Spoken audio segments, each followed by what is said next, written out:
Mugamba mutyama mwenna abali ku channel yaffe eyitibwa Kyayiti YouTube channel yaffe. Kyembasaba mugende mu maaso n'ogyegattako, kigenda kuba kirungi nnyo. N'ekirala likinga video.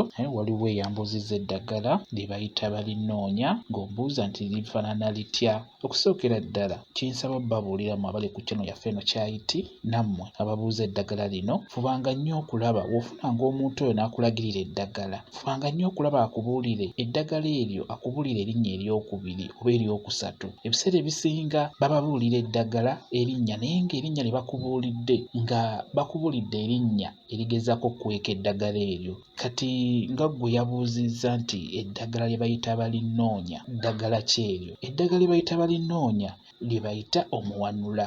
N'olwekyo eddagala ly'obadde obuuza lye bayita balinoonya lye bayita omuwanula. Kyekyo ky'obadde obuuza nti nkubuulire ku ddagala lye bayita balinoonya nti nkulage ne we lifaanana bwe lityo nga bw'oliraba baguyita omuwanula. Bwe kityo bwe kiri. Mwebale kubeera ku channel yaffe eyitibwa Kyayiti YouTube channel yaffe. Kyembasaba mugende mu maaso n'ogyegattako, kigenda kuba kirungi nnyo. N'ekirala likinga video mbeere bulungi, mweraba.